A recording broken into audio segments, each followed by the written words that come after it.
Namaste and welcome to Soul Horoscopes Orbits Edition. From my webcam to yours, I'm Christopher Rayman Witecki, your soul biographer, here to help you make sense of your soul stories, cycles, and circles. And oh boy, can we talk about my cycle and circle? Next month is my birthday. And if you've been watching long enough, you know last year the universe gave me a big old present of a hospital stay. But this year the universe is giving me a present of a solar eclipse, so I can only assume that one of two things will happen. Either great fortune or I'll be dead. So just in case, I'm throwing a little bit of a sale right now called the Bull Shift Sale. Now this sale is actually just for Tauruses. Sorry folks, I'm just giving it to my own. Right now Tauruses are stepping into some amazing karma. They're about to go out and build their next projects, and I want to support you fellow bulls.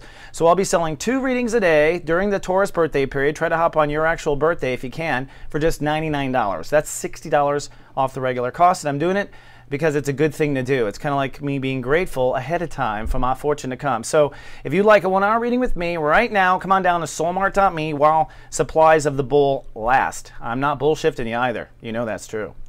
Well, I've got some other good news going on right now. First of all, SGTV, TV for the people, by the people, is launching with some exciting projects next month. Namely me, I'm getting my own talk show. No kidding. It's called Serious Joy. I'm going to be on 5 days a week. I'm going to be connecting with people. This is a live show. It's going to be recast on many different channels. But the reason I'm bringing it to you right now is because I want to reach out to you. This is a talk show for the people, by the people, and particularly I'm interested in light workers. I'm interested in healers. I'm interested in alternative people.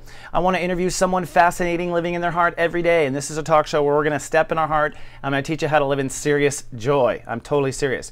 So please come on down to soulgarden.me. We are now casting. Just click on Serious Joy and fill out the survey. We're looking for books, any kind of products, any kind of service, recommendations. You don't have to be the person. Really just come on down and tell us your formula for serious joy. Well, let's get to your joy, shall we? Without further ado, let's take the ascension elevator and focus just on you. See you upstairs. Ladies and gentlemen, this is your captain speaking. In the unlikely event of an elevator depressurization, an oxygen mask will drop from the ceiling. Take a deep breath and think Summer Breeze by Simon & Garfunkel. We're 21 days from Serious Joy. Hello, my Sagittarians, and welcome now to 33,000 feet. 1,000 feet. This is for Sagittarius and Sagittarius risings. These are the soul consultants of the universe. And what's interesting is the soul consultants are consulting with their inner child. We're in chapter 3 of Sun in Aries, and this week you are going to reach for joy, what I like to call serious joy. Seriously, that's what you're aiming for. And here's the interesting thing. I was thinking about you, Sagittarius, before I came on camera. And I was thinking about how, you know, you have Aries that rules the inner child. And that means that when it comes to your inner child is definitely a brat, right? Your inner child's a brat. Your inner child is designed to get anything it wants when it wants it. And it's very stubborn about getting what it wants. Now here's what the reason why it's okay. Because Sagittarius's and Sag Risings, their ego, Sag Rising's ego, is infused with so much great, worldly, wonderful things. You're a child that wants great things for everyone. So it's totally okay that you're self-centered about what you want. But the hard part is, when you go to change yourself and change what you want to go for, you're dealing with that little stubborn self, which is stubborn about saving the world as it should be, but not stubborn about saving yourself and saving your serious joy. So we're stepping into chapter 3 of joy. And so far you've been hopefully clearing creativity, clearing your inner child damage, stepping into your creativity. That's what I call light casting, when you're visualizing with passion in the moment to create reality. And this week we're going into joy. Now, we start on step 18 and get to step 25 by the end of the week. This is on the first Sunday, taking action on behalf of the inner child, or breakdown if you have procrastinated it. By the end of the week, you are logging into higher self. It's a spiritual day. It's a day of asking for guidance because you're lost, or asking or gratitude and guidance for you see yourself growing and going. Notice the sun on Mars there at the end of the week, which means no matter where you are, you're going to go. Mars is like a rocket ship, and Venus is at the top, which means part of you knows exactly, you've already created exactly what your heart wants. This is about empowering the self and allowing the self, all right? Now, Saturn has retrograded to step 9. That means when it comes to inner faith and what you will do for yourself in inner faith, you are going to change your mind, perhaps, on what you are willing to do or take action on for inner faith. This might be facing an old bully, facing an issue inside yourself, facing a bully within yourself. And this is an issue where you might actually go back again the other direction, because Saturn's retrograding, which means you're reconsidering actions of inner faith. But when Saturn goes direct, it'll cross this space again. So we'll see. Then Jupiter is going to have breakthrough this week, and this is breakthrough in your human relationships, particularly marriage potential, which has been growing since last summer. Well, this Jupiter 13 degree actually hit at the end of last summer before Jupiter retrograded back and gave you some new lessons or to look at it again. So here we are again. Here we grow again. And the time before that, where Jupiter was 13 degrees in my astro history, was April 2001. So go back. That was before 9/11. So where was your relationship about to go then? Compare your life. See. Interesting. All right, now for my favorite part of the show, where you see what is above is also below. And as always, I like to start with Sunday. Sunday. Sunny nesting and resting on Sunday. The moon is in Pisces, pulling emotions down to your own self-nurturing ability or not. And this is an area where you have been healing from childhood, healing from your own ability to nurture, to pay attention to your emotions on your own so you don't find yourself in emotional jeopardy. Mars rules the day, so the universe is saying take action. Now, of course, that action is around your inner child. So your inner child wants action taken, and this is going to be a balancing act because your emotions might need you to take a little rest. So take it in doses. There could be some tension in yourself. On Monday, sunny and healing really is, I think, the vibration. It's really a second nest and rest, but today you heal.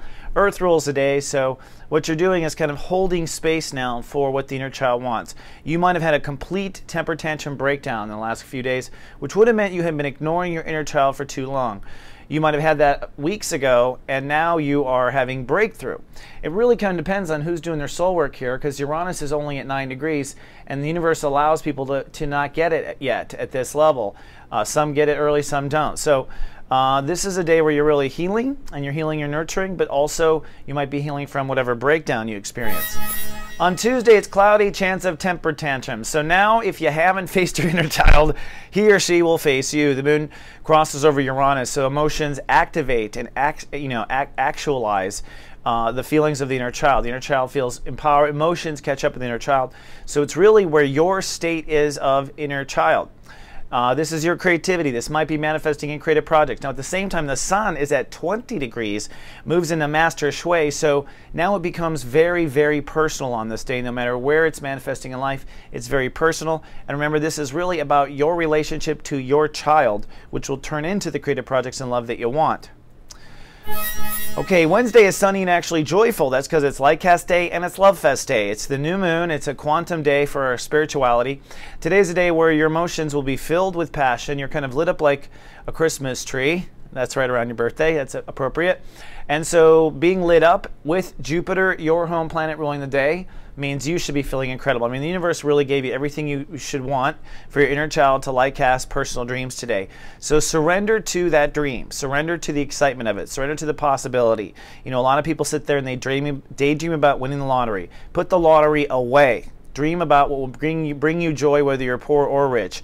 Bring that life in regardless. It shouldn't have to cost money. You should be able to pull it in. And that's what you're saying. You're breaking those barriers, and you're telling your hurt inner child, the one that is damaged, hey, hold off. We're going to fix all of this. All right?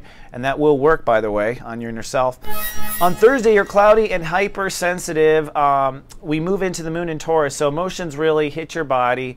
If you've ignored your body in the last 28 days, you're getting hit for that reason, maybe not so much for anything you've done or decided. So emotions catch up to you. Uranus rules the day, which means the inner child has to just go with the flow and trust on this day, and you may be surprised where your feelings take you. You really just want to monitor them and let them go anywhere. But because the moon's in Taurus, the feelings are extra heavy on this day. And so it's like, you know, being sick on a waterbed and someone jumping on it. Not fun. Then on Friday, you're actually sunny, back on your feet. This is so true for Sagittarius too. They're like, the next day, like, boom, I'm back. Sunny and performing on Friday. Mercury rules the day, so intellect is ruling. That always helps Sag to just have a direction to point. And secondly, the moon in Taurus makes you kind of really sharp in the body, so it all comes together. And the inner child, after all, is what the transit's about. So your inner child is what's feeling better here. What you want to do is just explore in a very Sagittarius way. Explore your options, and what you're exploring are your options for building a life that will bring your dreams in the moment all the time, what I call serious joy. On Saturday, it's sunny and sentimental. The moon now moves into Gemini, shifting emotions first to your mirage. So there's a part of you that either stands up for your inner child or doesn't stand up for your inner child. And that part of you is what I call the mirage. So your own partner in crime, which is you, the one you face right before you die, is you, right? That's the most important relationship there is. Then there's hubby and wife or whatever. If you're Mormon, wife, wife, wife. But nonetheless, you are feeling your relationship to you at the beginning of this transit. No matter what you feel, you have to know that's it. But then it goes right into the expansion of love and relationships very quickly. That's because Venus rules the day. So, just harbor around that close thing, because you're going to really want to expand it to relationships and finding love. And honestly, no matter where you are as a Sag, whether you're in a marriage or you're not in a marriage, marriage of alignment, we should say, if you're in alignment or not with someone, it's going to expand. Regardless, it's going to expand. What you want is, your home planet is in the house of marriage. So it's like the scout of Sagittarius is scouting marriage. That's what you are scouting to change right now. And I think you're feeling that on Saturday. On Sunday, it's sunny with a chance of romance. That's because I think everything lightens up, and now you're surrendered and intoxicated by the Neptune energy. It's like a Pisces energy. So the universe is kind of just putting you into a nice energy. And basically what happens today is that the moon crosses your home planet Jupiter in Gemini. Now remember, I said at the beginning of the show that Jupiter was at 13 degrees. So this Sunday is probably the day. You can see right here in the animation, the moon crosses Jupiter, and whoo, for you, it's in the house of marriage and romance.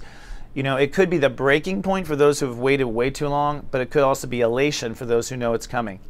All right, let's fly home. Well, this concludes another edition of Soul Horoscopes Orbits Edition. Hey, incidentally, if you are watched over by the Guardian Agency, start looking out around 4 p.m. your time for your Serious Joy Report. Each day I'm going to put in a little bit of a paragraph that guides you based on your sign into your heart to help you stay in your heart for 24 hours. Just one more advantage of being watched over by yours truly and the Guardian Agency. Now, if you're not watched over, you can always try it for just 1 penny. Well, that wraps up another fantastic edition. Thank you so much. I love you very much. Come on down and tell us your casting ideas or pitch your ideas. Remember, with Serious Joy at soulgarden.tv. And I'll see you next week. Live, love, be. Soul Garden.